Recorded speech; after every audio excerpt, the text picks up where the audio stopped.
किसी वस्तु को जब आप ऐसे ढकेलेंगे तो आपका शरीर का जो एनर्जी होती है वो लॉस होगी। मतलब बल लगेगा तभी ना जाएगा उधर। खींचेंगे तो बल लगेगा तभी ना आएगा।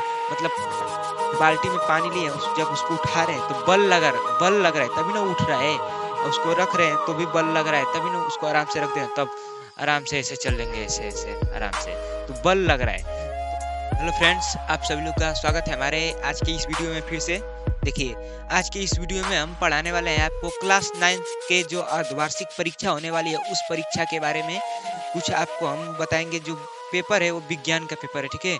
अर्धवार्षिक परीक्षा जो 2023 क्लास 9 विषय विज्ञान 70 मार्क्स का है। 2 घंटे समय मिलेगा आपको।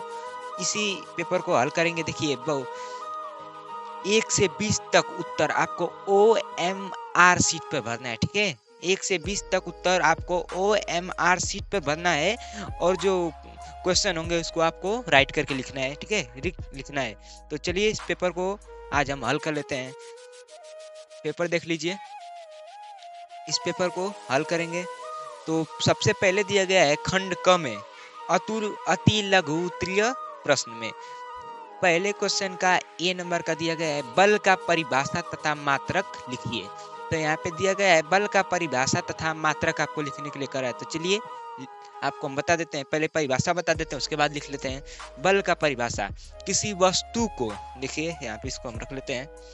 किसी वस्तु को ढकेलने अथवा खींचने की क्रिया को बल कहते हैं। किसी वस्तु को जब आप ऐसे ढकेलेंगे तो आपका शरीर का जो एनर्जी होती है वो लॉस होगी। मतलब बल लगेगा तभी ना जाएगा उधर। खींचेंगे तो बल लगेगा तभी ना आएगा। मतलब बाल्टी में पानी लिए जब उसको उठा रहे हैं तो बल लग रहा है तभी ना उठ रहा है। और उसको रख रहे हैं तो भी बल लग रहा है तभी ना उसको आराम से रख दे तब आराम से ऐसे चल लेंगे, ऐसे ऐसे आराम से। तो बल लग रहा है। तो किसी वस्तु को ढकेलने अथवा खींचने की क्रिया को बल कहते हैं, ठीक है। आपको स्पष्ट हो गया होगा बल किसे कहते हैं, इसका मात्रक क्या होता है बल का, ठीक है। बल का जो मात्रक होता है, इसका मात्रक SI मात्रक न्यूटन होता है। बल का जो बल का SI मात्रक होता है वो न्यूटन होता है। तो किसी वस्तु को ढकेलने अथवा खींचने की प्रक्रिया को हम बल कहते हैं। इसका SI मात्रक न्यूटन होता है। आपको स्पष्ट हो गया होगा। तो चलिए दूसरा देख लेते हैं। हमारा दूसरा क्या है, ठीक है। तो दूसरा बी नंबर में दिया गया है रेखीय संवेग संरक्षण का नियम। बी नंबर में दिया गया है रेखीय संवेग संरक्षण का नियम। तो रेखीय संवेग संरक्षण का नियम क्या होता है? तो रेखीय संवेग संरक्षण का नियम, किसी वस्तु को आपको छोटे छोटे शब्दों में या परिभाषा में आपको हम बताएंगे। इस वीडियो में आप बने रहिए। अगर वीडियो पसंद आ रही हो तो एक लाइक और चैनल को सब्सक्राइब कर लीजिए। देखिए, छोटे छोटे वर्ड में हम आपको बताएंगे।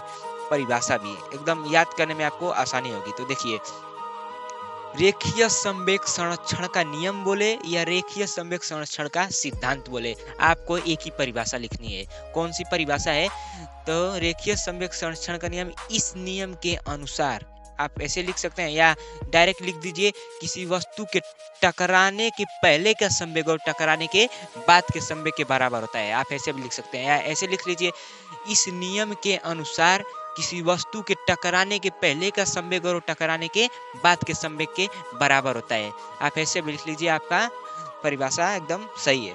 तो आपका स्पष्ट हो गया होगा संवेग संरक्षण का नियम, किसी वस्तु के टकराने का पहले का संवेग और टकराने के बाद के संवेग के बराबर होता है। तो चलिए तीसरा नंबर देख लेते हैं, सी नंबर का, अदिश व सदिश राशि में क्या अंतर है? अदिश व सदिश राशि में क्या अंतर है? यहाँ पे आपसे पूछ रहा है अदिश व सदिश राशि में अंतर बताइए। तो अदिश राशि जिसमें हम लोग दिशा देखते हैं, जो घड़ी जैसा रहता है ना, कंपास कंपास बोलते हैं जिसको, उसमें हम दिशा देखते हैं।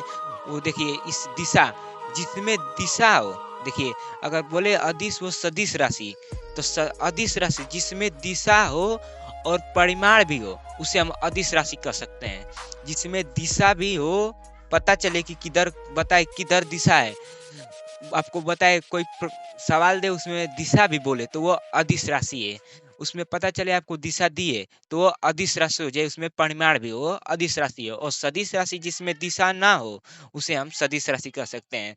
तो ये अंतर हो जाएगा, जिसमें दिशा हो और जिसमें दिशा ना हो। जिसमें दिशा हो अदिश, जिसमें दिशा ना हो वो सदिश। तो इसको हम बोल सकते हैं अदिश व सदिश में अंतर, ठीक है। स्पष्ट हो रहा होगा आपको। तो प्यारा सा कमेंट करिए। देखिए, लघु उत्तरीय प्रश्न, आ जाइए दूसरे नंबर, प्रश्न नंबर 2। प्रश्न नंबर 1 में दिया था आपको 3, तीनों स्पष्ट हो गया आप सभी लोग को। लघु उत्तरीय प्रश्न में आइए 2, प्रश्न नंबर 2 में इसमें भी आपको ए बी सी 3 दिया गया है, तीनों हम पढ़ेंगे, स्पष्ट करेंगे आप सभी को। आपका देखिए, विस्थापन तथा विस्थापन का परिभाषा तथा मात्रक लिखिए, आपको कह रहा है विस्थापन का परिभाषा तथा मात्रक लिखने के लिए कह रहा है। तो विस्थापन का परिभाषा क्या होता है? किसी वस्तु की अंतिम स्थिति और प्रारंभिक स्थिति का जो अंतर होता है, जो अंतर होता है वही विस्थापन कहलाता है। तो देखिए यहाँ पे किसी वस्तु की, कोई वस्तु है, ठीक है, एक वस्तु और दूसरी वस्तु ले लीजिए, एक वस्तु और दूसरी वस्तु, किसी वस्तु के अंतिम स्थिति और प्रारंभिक स्थिति, देखिए पहले जहाँ पे थी अंतिम स्थिति इसकी, किसी वस्तु की अंतिम स्थिति और प्रारंभिक स्थिति पहले जहाँ पे थी उससे दूसरी जगह पे आई है, तो अंतिम स्थिति और प्रारंभिक स्थिति का अंतर, जो इसका अंतर होगा यहाँ से यहाँ तक चल के आई है, जिसके बीच का जो अंतर है उसी को हम विस्थापन कहते हैं। किसी वस्तु की अंतिम स्थिति और प्रारंभिक स्थिति का अंतर विस्थापन कहलाता है, ठीक है। और विस्थापन का जो मात्रक होता है वो मीटर होता है। विस्थापन का मात्रक क्या होता है? मीटर होता है। विस्थापन का मात्रक मीटर होता है। तो चलिए बी प्रश्न,